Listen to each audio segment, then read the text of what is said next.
ముఖ్యమంత్రి రేవంత్ రెడ్డి గారు ఢిల్లీలో ఇష్టాగోష్ఠి విలేకరులతో మాట్లాడినాడు. వారి వ్యవహారం ఎట్లా ఉందంటే, గల్లీలో గల్లీదందాలు చేసి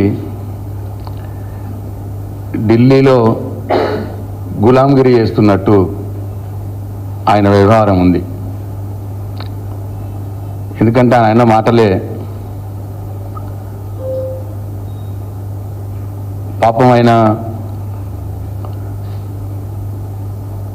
2 రోజులుగా ముఖ్యమంత్రిగా మంత్రులకు తన శాఖను తాను ఇచ్చుకోలేని స్థితిలో 2 రోజులుగా ఢిల్లీలో పడిగాపులు కాసి వాళ్ళ అధినాయకుల అపాయింట్మెంట్లు కూడా దొరకని నిస్సహాయ స్థితిలో ఉండి ఆ ఫ్రస్ట్రేషన్లో ఆయన ఇష్టాగోష్ఠిలో మాట్లాడినట్టు కనిపిస్తూ ఉన్నది. కేసీఆర్ గారు, కిషన్ రెడ్డి గారు ఒక్కటే అన్నమాట మాట్లాడినాడు. నిజానికి వాస్తవంగానైతే రేవంత్ రెడ్డి గారు బీజేపీ ఒకటి. వాళ్ళ దోస్తాను ఎప్పటికప్పుడు అనేక సందర్భాల్లో బయటపడ్డది. ఉదాహరణకు బీజేపీ ఎంపీ విశ్వేశ్వరరెడ్డి గారు మీడియాలో చెప్పినాడు,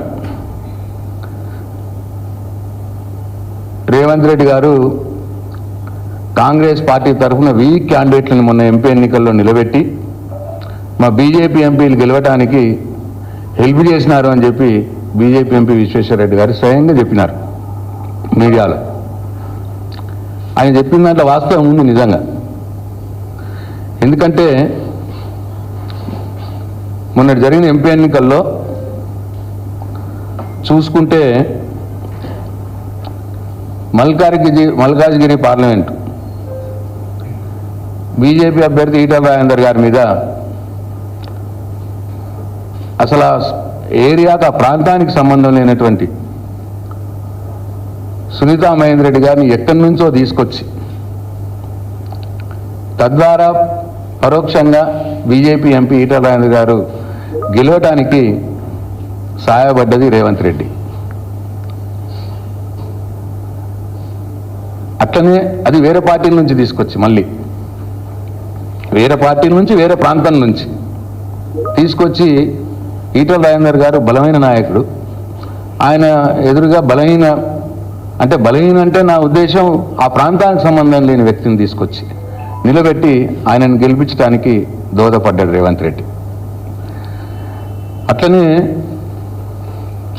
జీవన్ రెడ్డి గారిది కరీంనగర్ జిల్లా. ఆయన కరీంనగర్లో బండి సంజయ్ గారి మీద పోటీ చేసే అవకాశం ఇస్తే కాంగ్రెస్ పార్టీకి బెటర్ క్యాండిడేట్. ఆయన కరీంనగర్లో ఇవ్వకుండా అక్కడ వెల్జాల రాజేంద్రరావు గారిని, ప్రత్యక్ష రాజకీయాలతో సంబంధం లేనటువంటి వ్యక్తిని, బండి సంజయ్ మరి ఆయన కూడా బలమైన నాయకుడు, ఆయన మీద వీక్ క్యాండిడేట్ని పెట్టి బండి సంజయ్ గెలవడానికి కారణమైంది.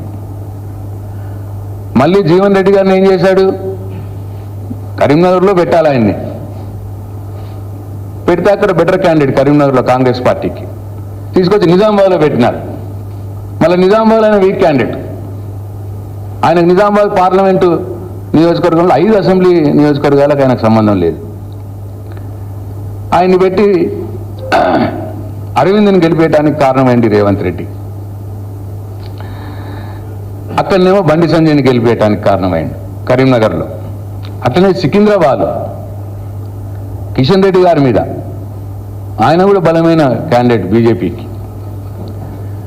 అప్పటిదానిక బీఆర్ఎస్ పార్టీలో ఎమ్మెల్యేగా ఉన్నటువంటి వ్యక్తిని తెల్లారి కాంగ్రెస్ పార్టీ టికెట్ ఇప్పించినారు రేవంత్ రెడ్డి. అంటే బీఆర్ఎస్ ఎమ్మెల్యేని కాంగ్రెస్ పార్టీ ఎంపీ అభ్యర్థిగా నిలబెడితే ప్రజలు నమ్ముతారా? కావాలనే అటు కిషన్ రెడ్డి గారిని గెలిపించాలి, బీజేపీ ఎంపీని గెలిపించాలని రేవంత్ రెడ్డి గారి ప్రయత్నం చేసిండు. కిషన్ రెడ్డి గారు గెలిచిపోయినాడు. అట్లనే మెదక్లో రఘునందన్ రావు గారి మీద అప్పటి మటుకు ఎమ్మెల్యే ఎలక్షన్ కానీ ఎంపీ ఎలక్షన్లు కానీ అనుభవం లేనటువంటి ఒక యువకుణ్ణి నిలబెట్టి రఘునందన్ రావు గారు బీజేపీ ఎంపీగా మెదక్ నుంచి గెలవటానికి సహాయపడ్డాడు రేవంత్ రెడ్డి. అట్లనే ఆదిలాబాద్లో నరేష్, ఆయన మాజీ మంత్రి, మాజీ ఎంపీ నగేష్, ఆయన మీద అప్పటి మట్టుకు అసలు ఏ ఎలక్షన్లో పార్టిసిపేట్ చేయని, అంటే ఎమ్మెల్యే ఎంపీ ఎలక్షన్లో నిలబడినటువంటి ఒక వ్యక్తిని తీసుకొచ్చి నిలబెట్టి నగేష్ గెలుపుకు, బీజేపీ ఎంపీ గెలుపుకు కారణమైంది. ఇట్లా డైరెక్ట్గా 8 మంది బీజేపీ ఎంపీల్లో దాదాపు 6-7 మందిని రేవంత్ రెడ్డి గెలిపించినాడు బీజేపీ. ఇది వాస్తవం కాదా? ఈ రోజు కూడా బీజేపీ పార్టీకి సహాయపడటానికి, బీజేపీ పార్టీని లేపటానికి, కాంగ్రెస్ పార్టీని బొందబెట్టడానికి ఈయన రేవంత్ రెడ్డి ఏం చేస్తున్నాడు? ఎక్కడైతే బీజేపీ ఎంపీలు గెలిచినారో అక్కడ మంత్రి పదవులు ఇవ్వట్లేదు.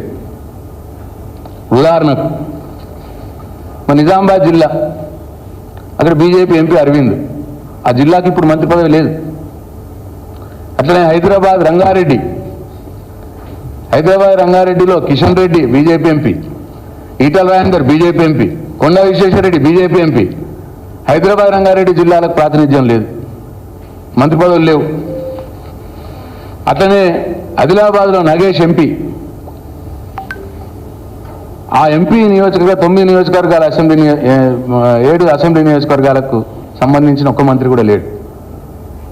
ఇట్లా ప్రత్యక్షంగా డైరెక్ట్గా ఇవాళ రేవంత్ రెడ్డి గారు బీజేపీ పార్టీకి సహాయపడుతున్నాడు.